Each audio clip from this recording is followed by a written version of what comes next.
Captain Jake Morrison stared at the massive shape floating in empty space.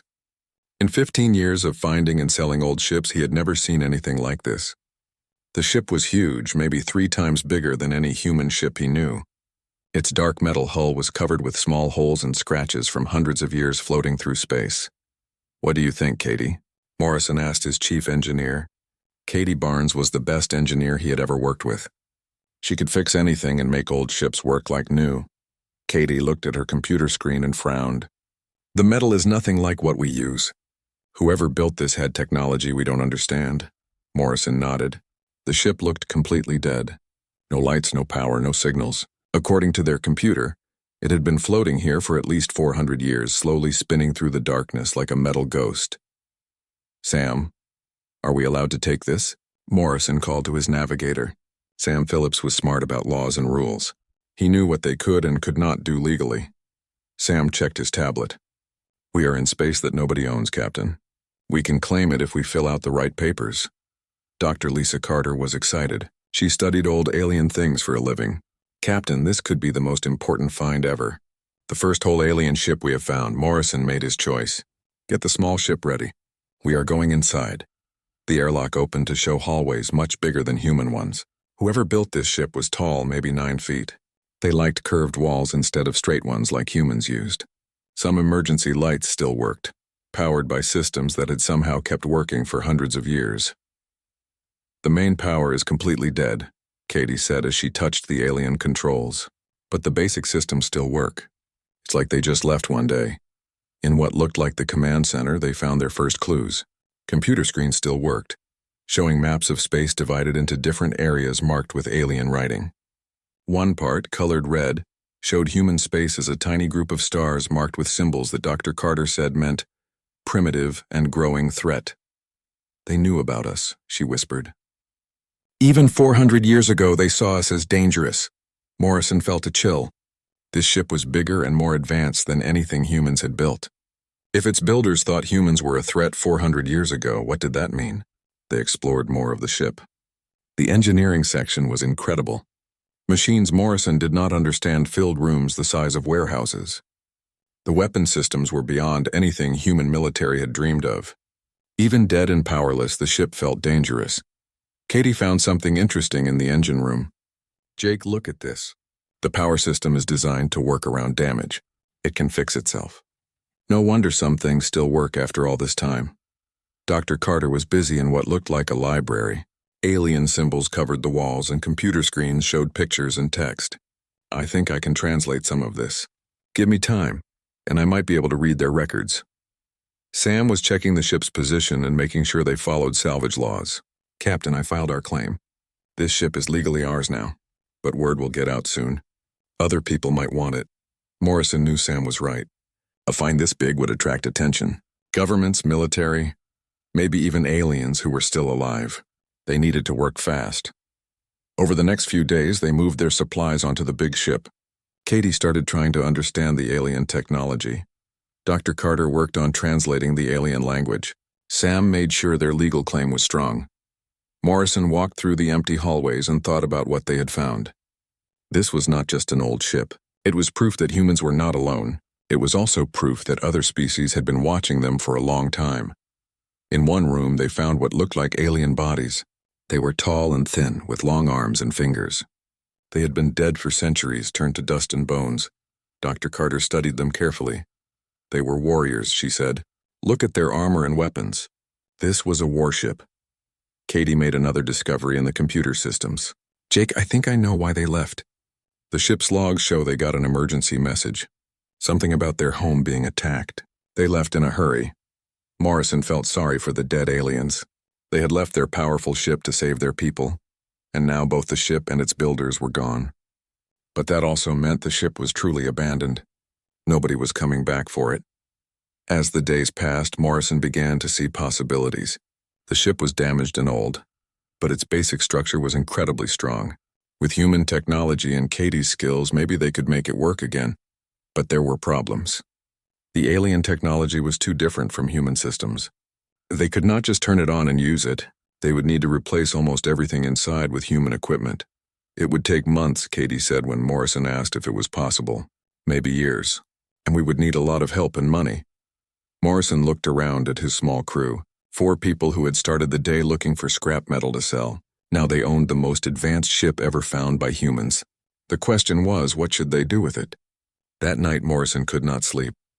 He walked through the alien ship, thinking about the future. Humans were expanding into space, meeting other species. Some of those species might be friendly. Others might see humans the same way the ship's builders had, as a threat to be stopped. This ship could change everything.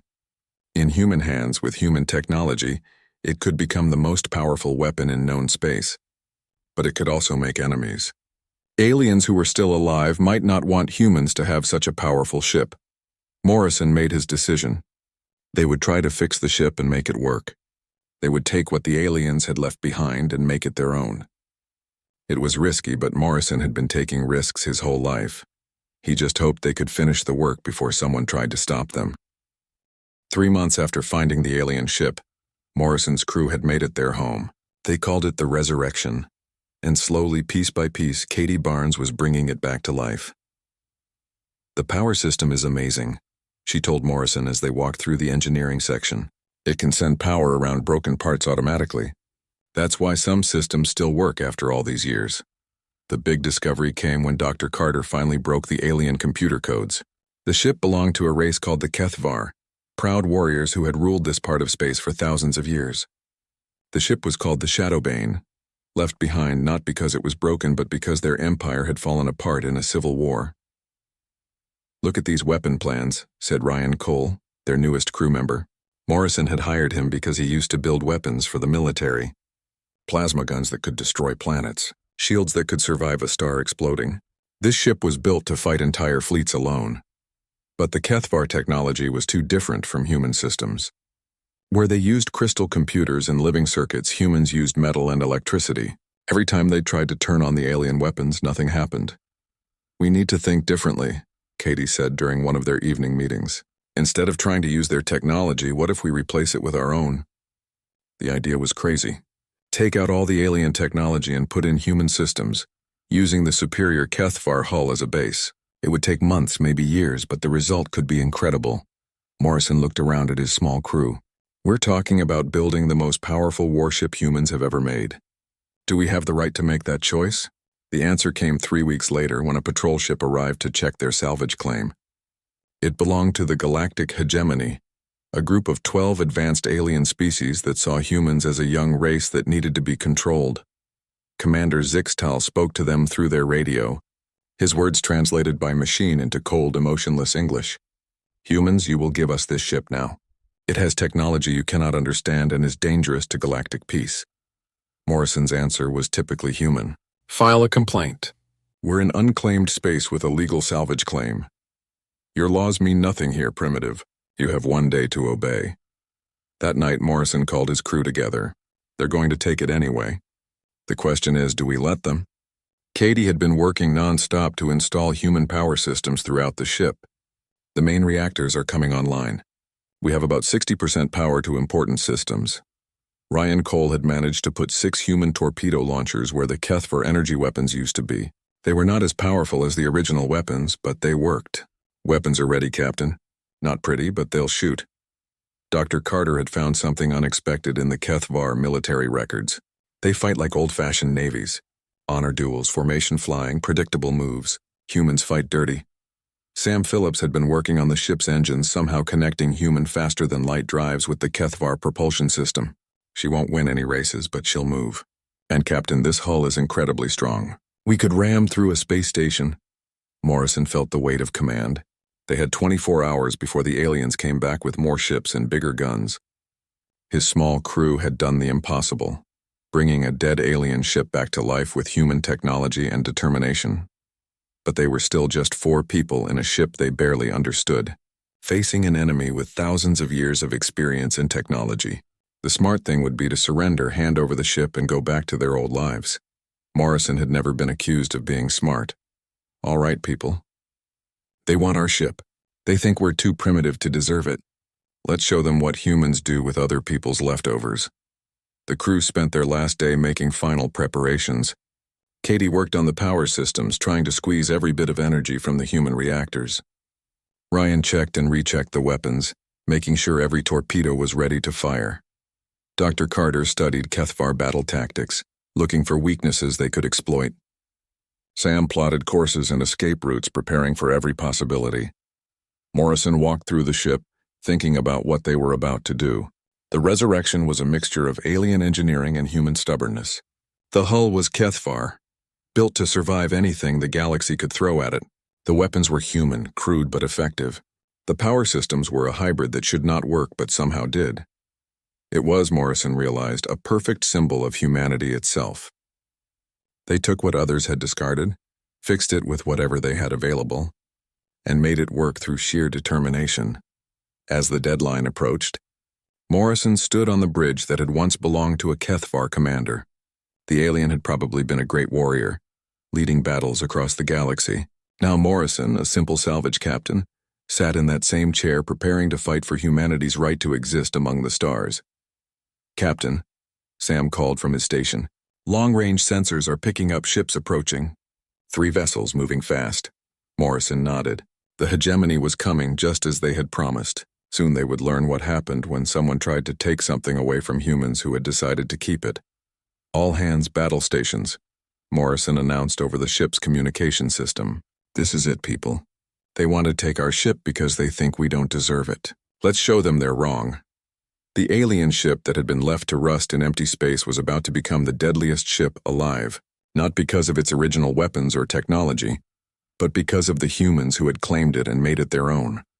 The hegemony gave them 24 hours, but Morrison's crew had been preparing for this moment since they first learned the HFY had considered humans a threat. Working without sleep, they had been secretly installing human weapons and systems throughout the ship. "Main fusion reactors are online," Katie reported, sweat running down her face as she worked. "We have about 60% power to essential systems." Ryan Cole had installed 6 human plasma torpedo launchers to replace the dead HFY energy weapons. They were not as powerful as the original armaments, but they worked. "Weapons are operational, Captain. Not pretty, but they'll shoot." Dr. Carter had made an unexpected contribution to their defense plans. Her study of HFY military history revealed tactical patterns that could give them an advantage. They fight like classical navies.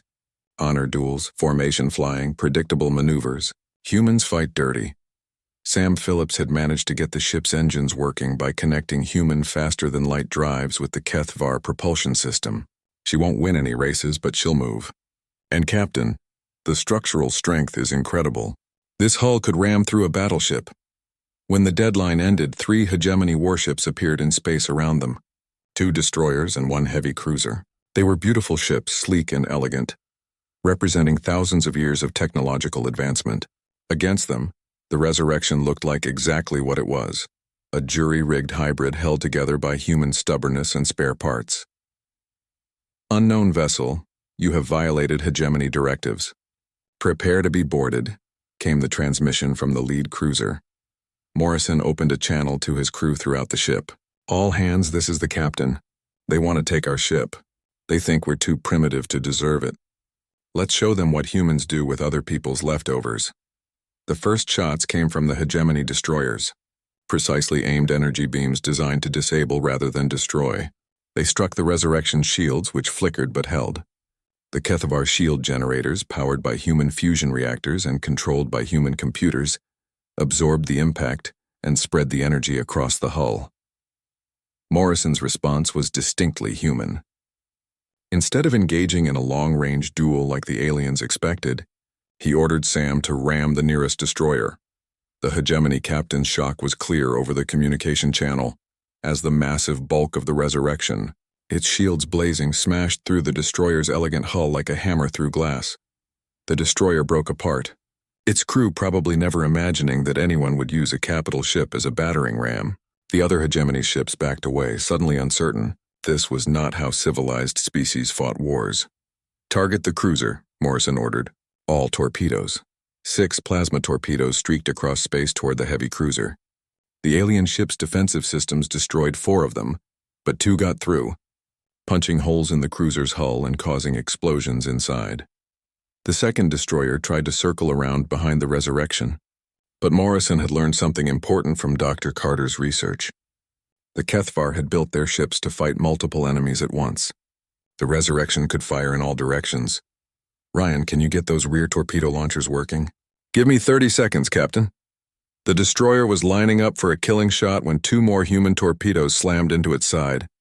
The alien ship listed trailing atmosphere and debris, but the heavy cruiser was still dangerous.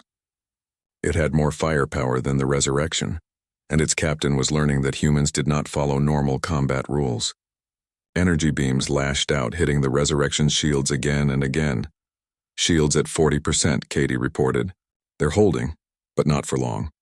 Morrison made another decision that would have horrified any proper naval officer. Katie, can you overload one of our fusion reactors? Katie stared at him like he had lost his mind. Captain, that would create an explosion like a small star going nova. That's the idea.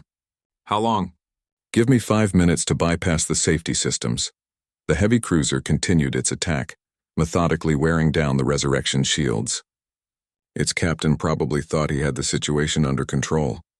One primitive human ship against a vessel representing the best technology in the galaxy. He was about to learn why the Kethvar had feared humans 400 years ago. Reactor ready for overload, Katie announced. Morrison aimed the Resurrection directly at the heavy cruiser. All hands brace for impact. We're going to ram them.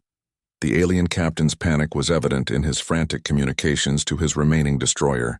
They tried to retreat, but the Resurrection was faster than they expected. Morrison flew straight at the cruiser and ejected the overloaded fusion reactor like a massive bomb.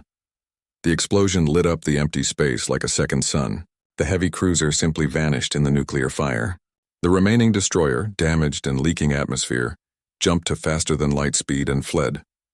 Morrison sat back in his captain's chair, amazed they were still alive. The Resurrection had taken damage, but the Kethvar hull had protected them from the worst of the explosion. Systems were failing throughout the ship, but they were intact. Damage report, he called. Hull breach on Deck 7, but we're sealing it, Katie replied. Main power is down to 30%, but we can fix that. Weapons are offline, but the launchers are undamaged. Dr. Carter was staring at her computer screen in amazement. Captain, I'm reading hegemony emergency transmissions. They're calling for reinforcements. They're saying a primitive human vessel destroyed 2 advanced warships. Morrison smiled grimly. The hegemony had come to take their ship because they thought humans were too primitive to have it. Instead, they had learned that humans were exactly primitive enough to turn it into a weapon they could not understand or defeat. Sam, plot a course for the Outer Rim. We need time to make repairs and figure out what comes next. As the Resurrection limped away from the battle site, Morrison thought about what they had accomplished. They had taken an abandoned alien warship and turned it into something new. Not Kethvar and not entirely human, but something that combined the best of both. The galaxy had just learned that humans could take what others left behind and make it deadly. The question now was, what would they do about it? Morrison had a feeling they were about to find out. Word of the Resurrection's victory spread through both human and alien space like wildfire.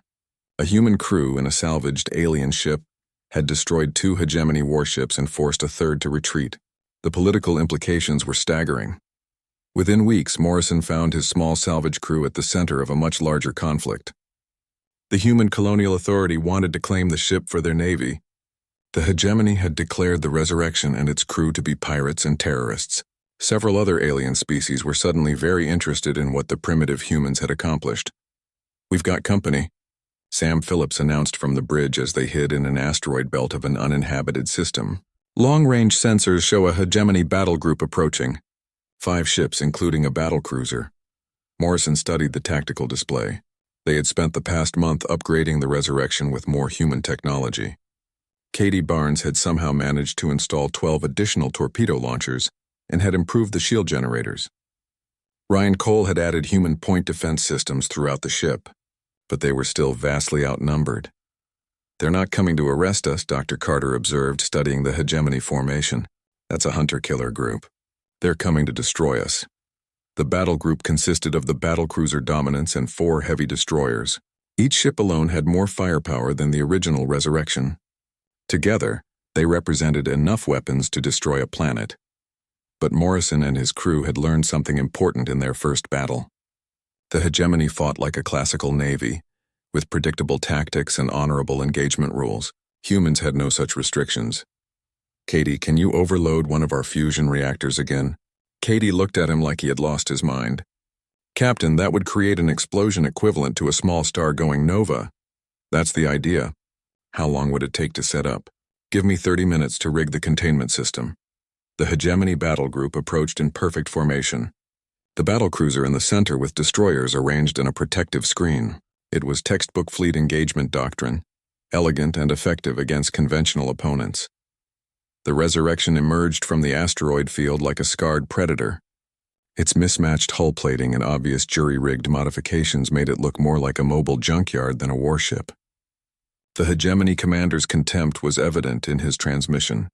Surrender now, humans, and your deaths will be quick.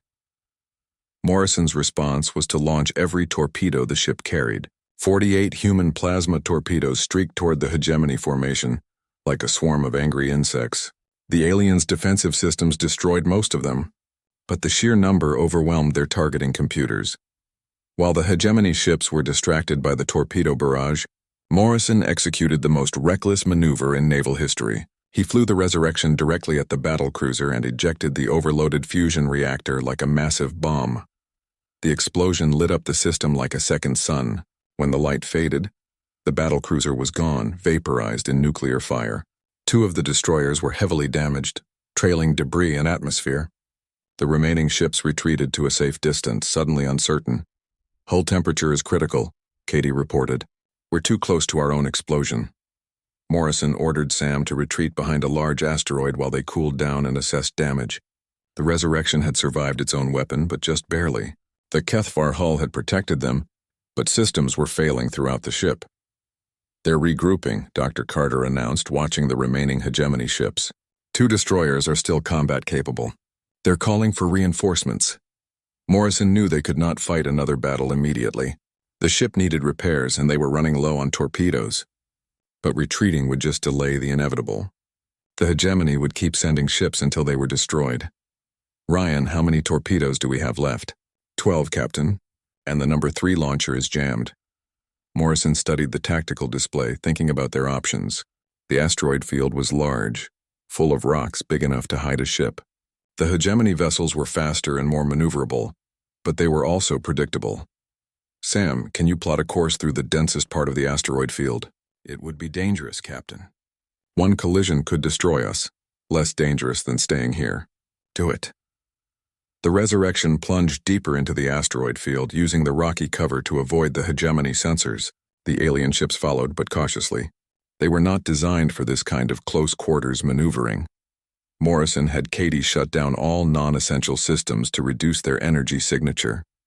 They drifted silently among the asteroids, playing a deadly game of hide-and-seek with ships that outgunned them 10-1. Contact, Sam whispered. 1 destroyer 2,000 meters to starboard. Morrison waited until the alien ship was directly alongside their hiding place. Fire all remaining torpedoes. Point-blank range. 12 plasma torpedoes struck the destroyer's hull simultaneously. At such close range, the alien ship's shields were useless. The destroyer broke apart in a series of explosions, its reactor going critical and adding to the destruction. The final hegemony destroyer, realizing it was alone against an enemy that refused to fight fair, jumped to faster than light speed and fled the system. Morrison slumped in his captain's chair, exhausted. They had won again, but barely. The Resurrection was heavily damaged, they were out of torpedoes, and the hegemony would send more ships. Captain, Dr. Carter said, studying her communication intercepts. I'm reading transmissions from multiple alien governments. They're all talking about us. Some are afraid, some are curious, and some are angry. Morrison realized their situation had changed fundamentally. They were no longer just a salvage crew with an alien ship. They had become a symbol of human defiance that was inspiring fear and respect throughout the galaxy. Katie, how long to make repairs? 2 weeks for basic systems, a month for full combat capability. But Captain, we need supplies and ammunition. We can't keep fighting with what we have. Morrison made a decision that would change everything. Send a message to the human colonial authority. Tell them we're ready to talk. The Resurrection had started as a derelict alien ship left to rust in empty space. Through human ingenuity and determination, it had become the deadliest ship alive. But Morrison was beginning to understand that its real power was not in its weapons or technology. Its real power was in what it represented. Proof that humans could take what others had abandoned and make it into something greater. The galaxy was full of ancient ships, forgotten technologies, and the dreams of fallen civilizations. And humans were very, very good at making old things new again. 6 months after the Battle of Kepler Void, the resurrection had become something unprecedented in galactic history. It was a symbol of human defiance that struck fear into the hearts of supposedly superior civilizations. The ship itself had evolved far beyond Morrison's original salvage operation. The human colonial authority had provided them with a full crew of volunteers, transforming the vessel from a jury-rigged salvage ship into a proper warship. Katie Barnes had been promoted to Chief Engineering Officer with a staff of 50. Ryan Cole commanded the ship's expanded weapon systems.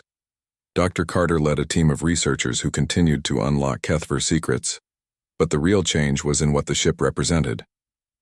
The hegemony's attempt to destroy the resurrection had backfired completely. Instead of eliminating a troublesome human ship, they had created a legend. Across human space, colonial militias were studying the resurrection's tactics. Other species, long oppressed by hegemony arrogance, were beginning to ask if they too might resist. Incoming transmission from the Hegemony Council, Phillips announced as the resurrection patrolled the frontier between human and hegemony space. The transmission came from Council Speaker Veltar, the highest-ranking hegemony official ever to communicate directly with humans. His image on the main screen showed a being of obvious authority, his ceremonial robes indicating his position among the 12 species that ruled the galaxy. Captain Morrison, the Council offers terms for the end of hostilities. Morrison studied the alien leader. 6 months ago, the hegemony had considered humans too primitive for direct communication. Now they were offering negotiations. I'm listening, Speaker. The hegemony will recognize human sovereignty over current colonial territory. In exchange, you will destroy this vessel and submit to hegemony oversight of future human expansion. It was, Morrison realized, a significant offer. The hegemony was essentially agreeing to treat humans as equals, at least within their current borders, but the price was the resurrection itself. Morrison looked around the bridge at his crew. Katie Barnes, who had turned alien technology into something greater through human engineering. Ryan Cole, who had proven that human military doctrine could defeat superior technology. Dr. Carter, who had unlocked secrets the Kethavar had hidden for centuries. Sam Phillips, who had navigated them through impossible situations with skill and courage. Speaker Veltar, I appreciate the offer, but I think there's something you don't understand about humans, Morrison said, settling back in the captain's chair that had once belonged to a Kethvar warrior. We don't negotiate from positions of weakness, and we don't give up something that works just because someone else is afraid of it. The hegemony speaker's expression hardened. Then this conflict will continue. That's your choice, Morrison replied. But you might want to ask the Kethvar how well that worked out for them. They left this ship to rust because they thought it was obsolete. We turned it into the deadliest ship alive. Imagine what we'll do with the next one we find. As the transmission ended, Morrison looked out at the stars that had once seemed so vast and empty. The galaxy was a dangerous place, full of species that considered humanity inferior. But it was also full of abandoned ships, forgotten technologies, and the endless possibilities that came from human stubbornness and ingenuity. Dr. Carter approached with a data pad. Captain, I've been analyzing reports from our scout ships. There are at least 17 other derelict vessels in this sector alone. Some Kethvar, some from species we don't recognize. Morrison smiled. The hegemony thought they were dealing with one converted alien ship. They had no idea what humans could accomplish when they put their minds to it. Katie, how long would it take to convert another ship like this one? With what we've learned? Maybe 6 months, assuming we have the crew and resources. Morrison made a decision that would reshape the balance of power in the galaxy. Send a message to Colonial Command. Tell them we're ready to start a real shipbuilding program. Over the following months, human salvage teams spread across the frontier, locating and claiming abandoned alien vessels. Each ship was different, representing various technologies and design philosophies. But humans had learned the secret. You did not need to understand alien technology to improve on it. The Kethvar had built for honor and tradition. Humans built for results, where alien designers had created elegant, Balanced vessels, humans added more weapons, stronger shields, and backup systems for the backup systems. The Resurrection became the flagship of a growing fleet. Each new ship was a hybrid of alien engineering and human pragmatism. They were not beautiful by galactic standards, but they were effective. The hegemony tried to stop the expansion. They sent diplomatic protests, economic sanctions, and eventually military expeditions, but each attempt only proved that humans had learned something the galaxy had forgotten. Sometimes the best way to solve a problem was to hit it harder. Other species began to take notice. The Vailoni, who had been subjugated by the hegemony for 300 years, quietly approached human representatives. The Zephyrians, masters of stealth technology, offered to share their knowledge in exchange for human protection. Morrison found himself commanding not just a ship, but a growing alliance of species tired of hegemony dominance.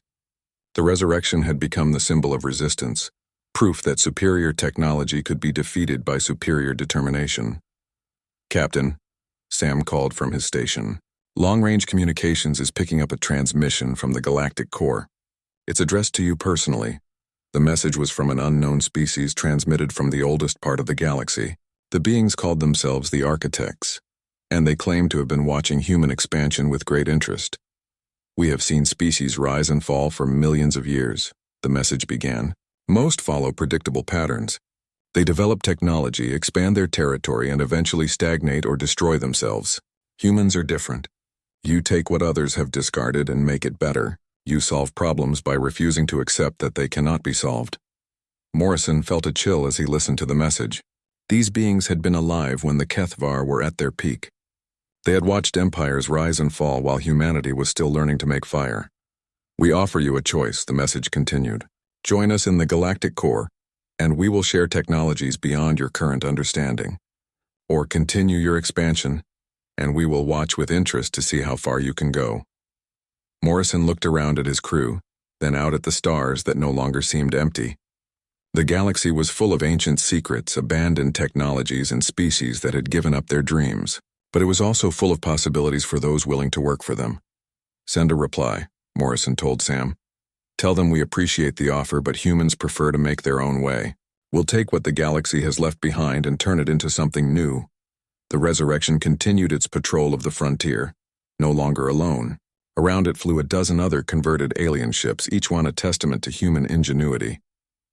Behind them, in human space, shipyards worked around the clock to build more vessels based on alien designs improved by human engineering. The ship that had been left to rust in empty space had become the foundation of a new kind of fleet. Not the most advanced ships in the galaxy, but perhaps the most determined.